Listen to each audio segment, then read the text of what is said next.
Hello there, my fellow gamers, creators and general notebook aficionados. This sleek matte black beauty is the all-new Razer Blade 14, refreshed for 2025. And ever since ASUS and, well, Apple put the 14-inch performance laptop category into the mainstream, it felt like Razer played a little bit of a catch-up game, especially against its arch-enemy, the Zephyrus G14. As a little bit of a history lesson, in 2023, ROG put together the absolute insanity that was the 4090 powered G14, which Razer countered with their own 14-incher that maxed out with a 4070. A year later, ASUS completely redid the Zephyrus, focusing much more on a sleeker design and therefore highlighting the portability aspect, with considerable performance compromises. Razer kept the 2023 chassis and put together one of the fastest 4070 laptops to this date, while also offering upgradable RAM despite the still quite compact chassis. But it's 2025, and if you've seen our recent review for it, ASUS is back with yet another iteration of the G14, but this time around they once again put a high-end GPU in there. And Razer, well, it's very clear that they have not been focusing on pure performance alone. Quite the contrary, actually. And the refreshed and redesigned Blade 14 rather aims to appease the general mainstream lifestyle laptop crowd. But what does this mean? This is not quite a gaming laptop, or well, at least not in the traditional sense, and I think that makes total sense, since if you're looking for a portable 14-incher, you wanted to check your emails in the morning while sipping your first coffee, you want it on your lap while commuting to work and need to finish a script, for example, you want to take it into a meeting without any raised eyebrows from your non-gamer co-workers, and you probably also want to catch up on all of your latest YouTube videos or watch some Netflix in the evening. And yes, you also want the performance potential to edit videos, photos, dabble in AI, and of course you want to be able to play all the latest games. All of this should come with the fewest compromises possible, so you need battery life while on the go, a great screen when consuming or creating content, and powerful enough components in a chassis that can handle them and ideally looks and feels the part as well.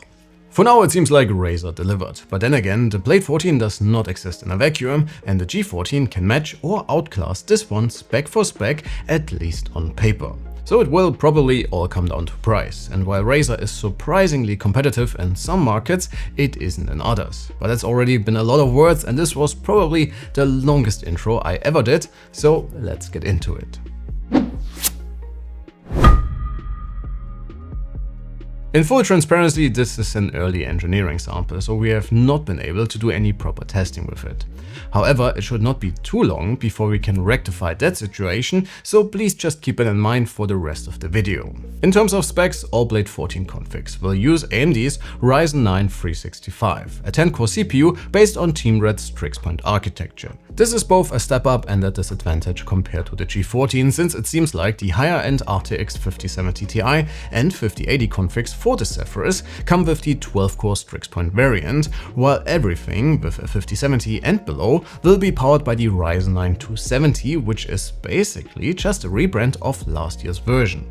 That said, I also found listings on ROG's website combining the 5070 with the 370HX, so yeah, we will have to wait and see what will actually be available.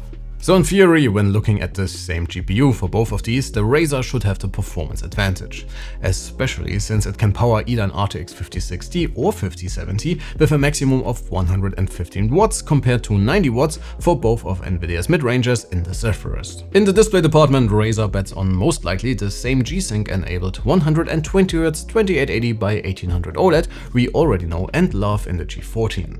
And very much like that one, we have to say goodbye to replaceable RAM, but thankfully you can still order at least the 5070 config with up to 64 gigs of RAM. I hope that at some point in the future they will allow the same for the 5060 models as well, just to give you guys a bit more flexibility when ordering one of these puppies.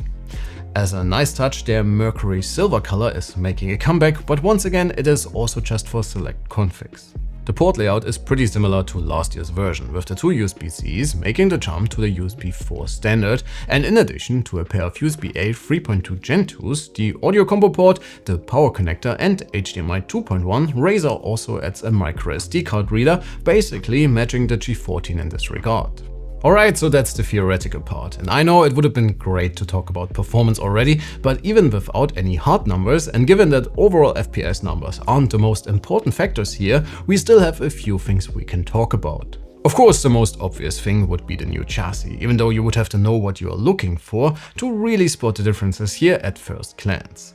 But yes, the Blade 14 is slightly thinner, which is being offset a little bit by the taller feet in the back, and quite a bit lighter overall, again, pretty much matching the G14. Compared to that one, Razer definitely has the edge with overall chassis quality though, but keep in mind that we are really talking the absolute high end here, and the Zephyrus is in no way a badly made laptop. The Blade just feels that tiny bit more rigid, sturdy, and therefore a bit more premium. Especially the base unit feels like it's made from a single piece of aluminium, and the hinges are quite a bit stiffer than on the ROG.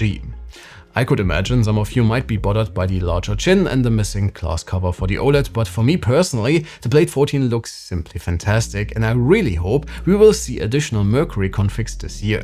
So please do me the favor and tell them in the comments if you agree. Similarly to the new 16-inch Blade, the smaller sibling gets an improved keyboard experience as well, and it offers slightly more travel with the same overall tactile feel. It's better, but the G14 is still ahead with much deeper travel and an overall more comfortable feel. Razer has the edge though with the much better feeling trackpad, so as always, pick your personal poison. And this pretty much sums it up for today. From what I've been able to find, the Blade 14's 5070 config with 32 gigs of RAM and a 1TB SSD costs around €2,400 or $2,700 in the US. Whereas you can score a 5070 Ti config of the G14 at Best Buy for $2,400. In Germany, however, that very same config goes for about €3,200, and I haven't been able to find anything about the prices for the 5070 or 5060 variants. But my guess would be that they will either be more expensive or match the Blade 14, which then offers a completely different value perspective. So for now, I think the Blade 14 will be a terrific option in this form factor if you are looking for a laptop that can do pretty much everything in a premium portable chassis.